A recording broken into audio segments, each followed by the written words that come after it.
Բարև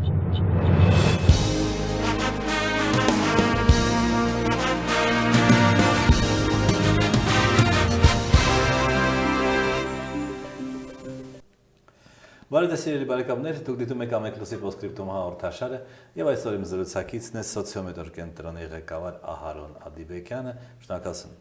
Ահարոն, որ եկել եք եւ այսօր տարեցների միջազգային օրն է։ Դուք տարեց մարդ եք, հա, դուք անձամբ։ Ոչ, իմ դիսերտացիայի թեմաներից մեկն եղել է տարիքը։ Մարդ ունի 3 տարիք, մեկը դա ապրած ժամանակն է, երկրորդը դա առողջական վիճակն է, ֆիզիոլոգիական տարիքն է, երրորդը սոցիալ հոգեբանական է, նա աշխատում է, կյանքի նկատմամբ ինչ վերաբերմունք ունի, դեռ պլաններ ունի, որ կարող է իրագործի, եւ այդ երեքը միասին տալիս են նրա իրական տարիքը։ Ուրեմն եթե դու ունես աշխատանք, աշխատում ես լիարժեք, հետարքիր ես կյանք ունես ապագայում ինչ որ պլաններ, առողջությունը թույլ է տալիս, դու մնում ես հասուն վիճակում։ Կարող է 100 տարեկանում այդպիսի վիճակում։ Ну, մենք ունենք օրինակներ, հայտնի դերասան Էնթոնի Կուինը 80 տարեկան ամուսնացավ 4-րդ անգամ, 2 երեխա աշխարհ բերեց, 84 տարեկան հրաժարվեց այս աշխարհին։ Գիտենք Բեդուին մի հատ շեյխ ամուսնացավ 19 տարեկան ամուսնանալը քիչ է։ Չգիտեմ, բայց որ աղջկան հարցրեցին քայլի մասին, ասում է, այսինքն երջանիկ եմ, ունեմ շատ իմաստուն, փորձառու եւ շատ նրբազգաց ամուսին։ Հիմա շարունակելով ձեր թեման, հա, դուք ֆորմալ առումով թոշակային տարիքում եք, բայց թոշակի չեք գնում, չեք անցնում։ Փողն է պատճառը։ Չէ, երևի դա հոգեբանական ճնշվածությունը, որ ասում են թոշակառույց, ասում են ոչ, ինձ արդեն նայում է 60-ից մոտ կամ 60-ից պակաս տարիքում։ Եթե որ ասեմ, այո, թոշակառու եմ, երկրորդ հարցը քանի տարի, այսինքն փորձում եմ որոշել իմ ապրած տարիները։ Իմ զգացողության, իմ տարիքում, իմ սոցիալական իրավիճակում ես իմ ռեալ տարիքից երևի մի 20 տարի պակաս եմ, ու դա երևի մի քիչ կա ժառանգական իմ քեռիներից մեկը, նույն սորտեր, նույն ձևեր, նա էլ վերջի անգամ ամուսնացավ եւ տարիքը իր կնոջ հետ 20 տարի էր, իմ փոքր աղջիկը 15 տարեկան է, մեծը 42-43, տեսեք տարբերությունը բավականին մեծ է։ Ու դա է ինձ ստիպում լինել աշխատունակ ու ամենակարևորը, ես դիմում եմ բոլորին, որ եթե ուզում եք ուշ ծերանաք, աշխատացեք ձեր գլուխը, սովորեք եւ կատարելագործվեք։ Դա սոցիալապես լինում եք միշտ նորացված, որը ապահովում է ձեր ակտիվությունը ու ցույց տալիս դեպրեսիվ զգացմունքների, որտեղ Ֆրեյդը գտնում է, որ կենսունակությունը մարդուն գալիս է լիբիդոից, որը կախված է սեռական ակտիվությունից, բազմանալու, ստեղծելու այդ արարողական մղումից։ Ու ինքը 40 տարեկանում մեկի հայտնաբերեց, որ գոյություն ունի հակադիրը, տանատոսը, որը մահվան մղումը, դա հիմա հոգեբանները ասում են, դա տարիքային դեպրեսիա է։ Եթե դու փորձում ես հաղթահարել տարիքային դեպրեսիան, քո ուրեմն տերացումը ուշանում է։ Երբ որ ես ուսումնասիրում էի դարաշրջաններում տարիքային ուրեմն անցումները, 18-րդ դարում 30 տարեկան կինը ծեր էր։ Նա 14 տարեկան ամուսնանում էր, ունենում էր մի 10-12 ծնունդ, երբեմն 15 ծնունդ, Իրանից որպես կին բան չէր մնում, հետարքիր չէր, ու նա ընդունում էր այդ դերակատարությունը, 40-50 տարեկան մահանում էր, նույնը տղամարդը։ Կին արդեն որ դադարում էր երեխա ունենալ, չէր մղում, ու ինքը ակտիվությունը չէր կարող դրսևորել, միջին տարիքը այդ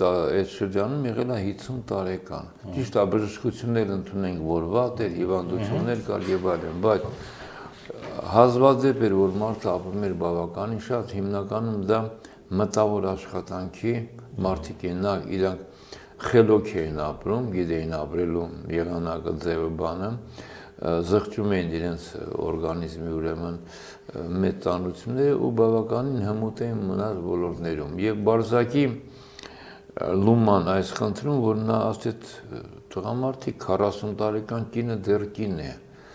եւ բարձակի ես մղումով կանաչ սկսեցին իրենց նայել։ Այսօր բժշկությունն ասում է կինը երբեք չի պարավում,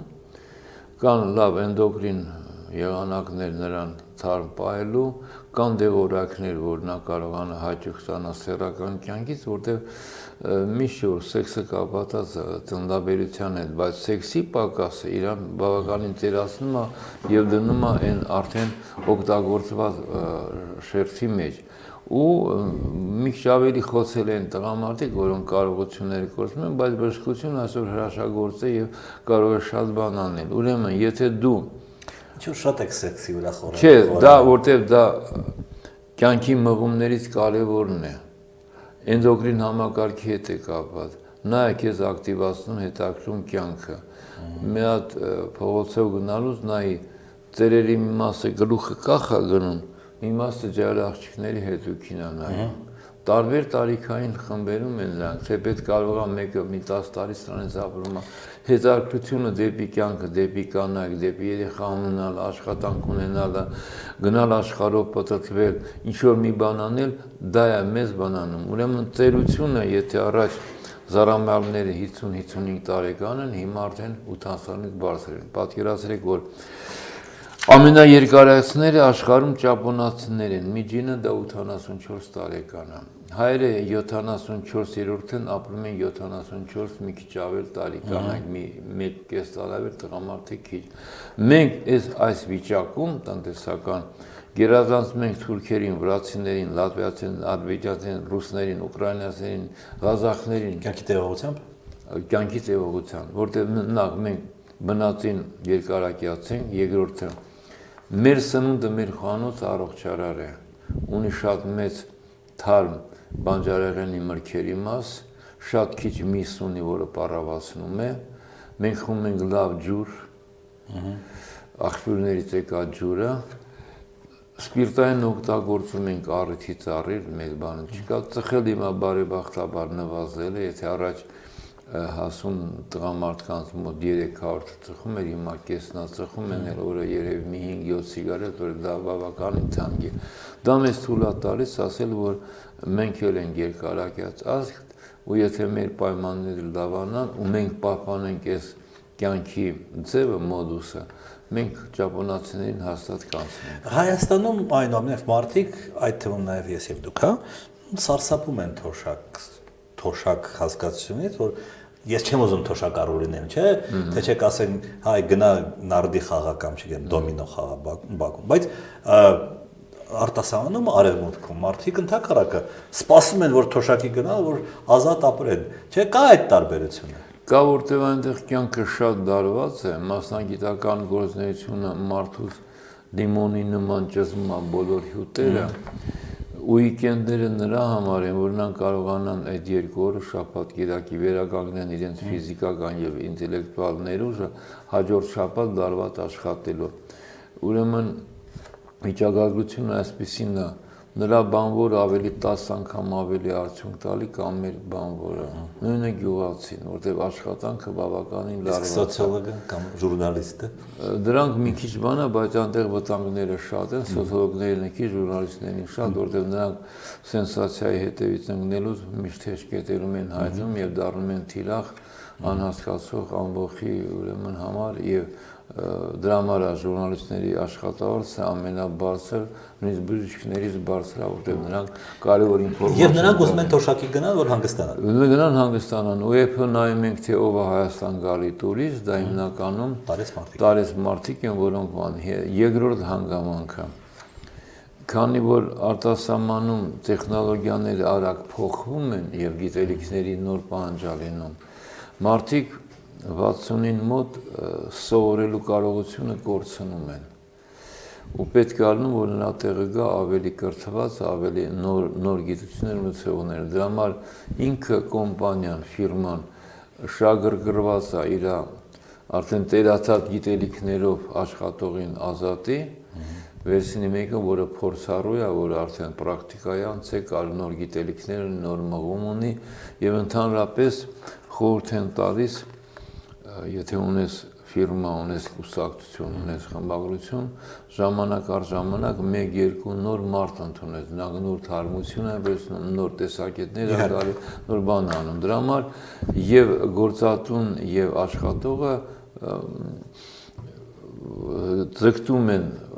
նման բանի, որտեղ օգնում է ֆիրման շարունակի բարգավաճի, որտեղ նրանք բաց իրենց պետական թոշակից ստանում են թոշակ նաև ֆիրմայից եւ ձգտում են, որ ֆիրման բարգավաճի։ Դրա համար եթե նրա գնալ օգնելու է ֆիրմայի բարգավաճին, նա մեծ հաճույքով գնում է։ Ու կարևորն այն է, որ եթե գիտելիքներին չեն հիմա հարատև ուսուցման ծրագրեր մտցնում,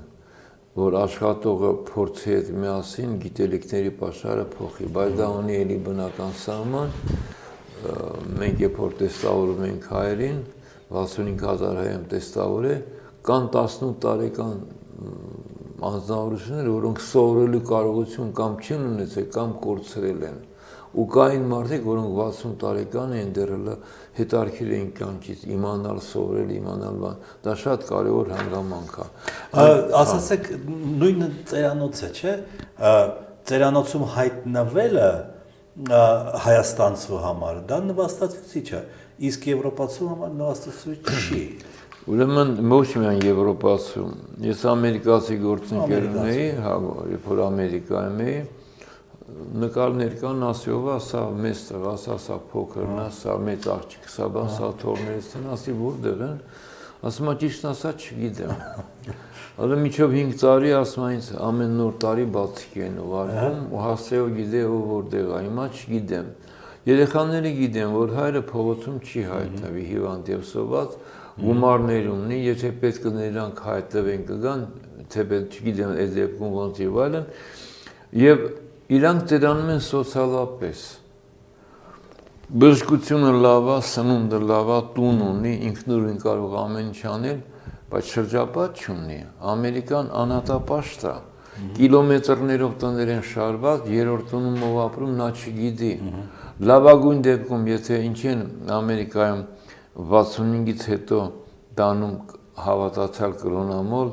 եւ Սիրիատ գիրքը դառնում ավետարանը։ Եկեղեցիներում կարողանում են հանդիպել, շփվել, խոսալ, կիսվել եւ այլն։ Դրա համար հենց նոր ծերանոցները, երբ որ նրանք ընկերանում են, խումբ կա, ամուսնանում են, չեմ ասում լիարժեք, բայց գոնե ընկերակցաբար բան եւ այլն, դա փոխարինում է իրենց սոցիալական շփումների պակասը եւ երկարացնում է նրանց կյանքը, հետաքրքրացնում է։ Դրա համար ես շատ զարմացա, մի պաշտոնյա կար, հարցում էի անում։ Որտեղ, ստեղ։ Հայաստանում, սովետական միության ժամանակ։ Մայրը մահացել էր, 40 ավարտեց, հորը ամուսնացրեց։ Զարմացած, ինչու՞ տարին սպասում են բան, ավանդույթ կա, բան։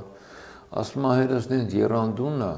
գալու է մեր հոգինոթի, թող ես կնգա հոգինոթի։ Մի հատ ջահել կին գտավ իրանից 10 տարի առաջ, որ էլի ամուսինը կորցրել էր, երեխաները ամուսնացել, մենակին է։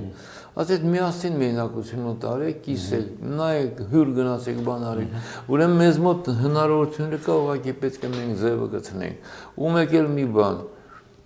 ծանոթս, որը ապրում էր Երևանում, բայց աշխատում էր ուրիշտեղ, ծնողներին չէր կարող խնամել։ Տարավ ծերանոց, շաբաթ կիրակի բերում ա տուն,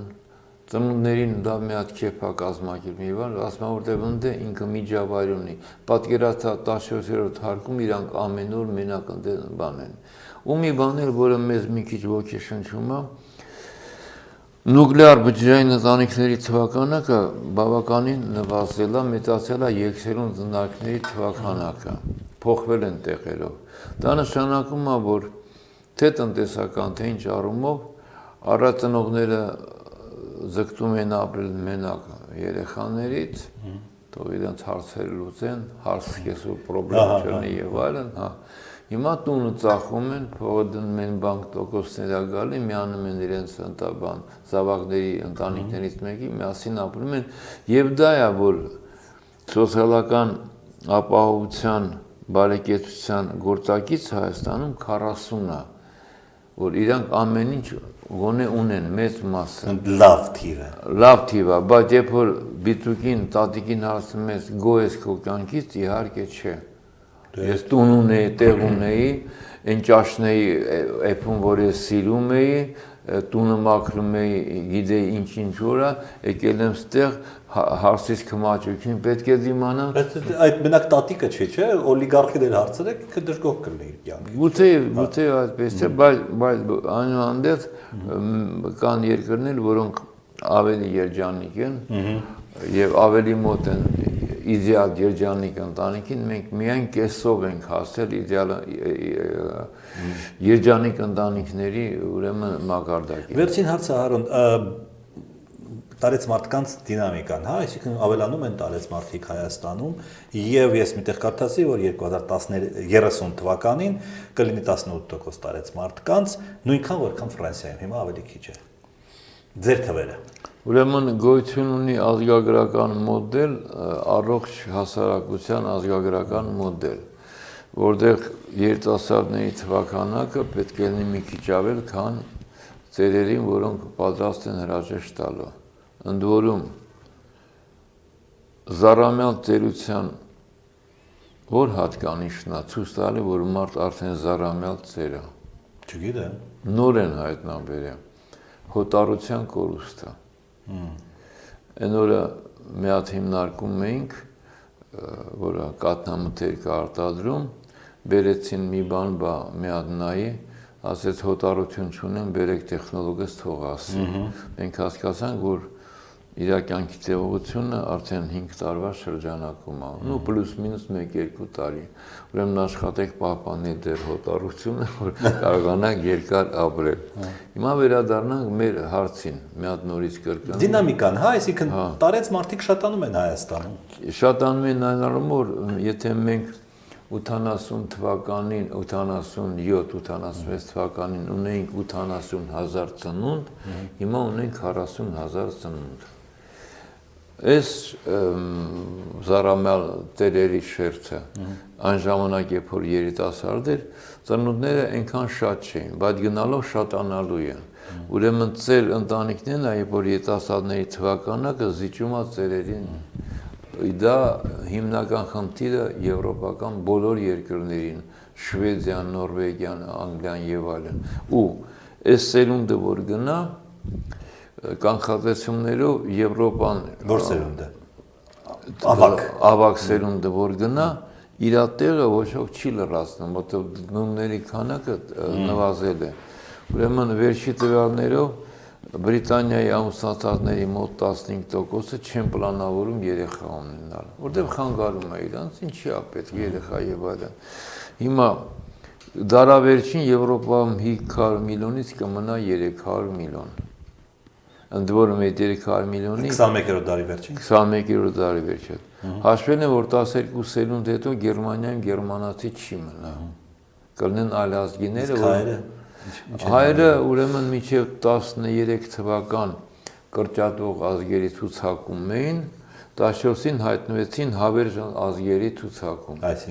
Այսինքն մենք ապրում ենք հիմնականում 55 երկրում, պահպանում ենք լեզուն, կրոնը, մշակույթը, համարում մեզ հայ, այսինքն ձուլման գործընթացը բավական դանդաղ են, ու հայը պարտադիր չի որ ապրի իր պատմական հայրենիքում։ Նա եղել տեսած ազգա, եղել ծրել է, բայց հազարամյակներ հայերը պահպանում են իրենց մշակույթը, ուրեմն կա նոր տիպի մշակույթ, որը ազգին գնահատում է ոչ թե իր պատմական տարածքում, այլ համաշխարհային մասշտաբով։ Երկրորդ համոզիչ բանն է, որ Միացյալ Նահանգների 300 միլիոն բնակչության 10%-ը 30-ը դրսում է, բիզնես է անում, գործեր անում, ծառայում է, բազաներում եւ այլն, բայց նա իրեն համարում է ամերիկացի, տարին մեկ անգամ,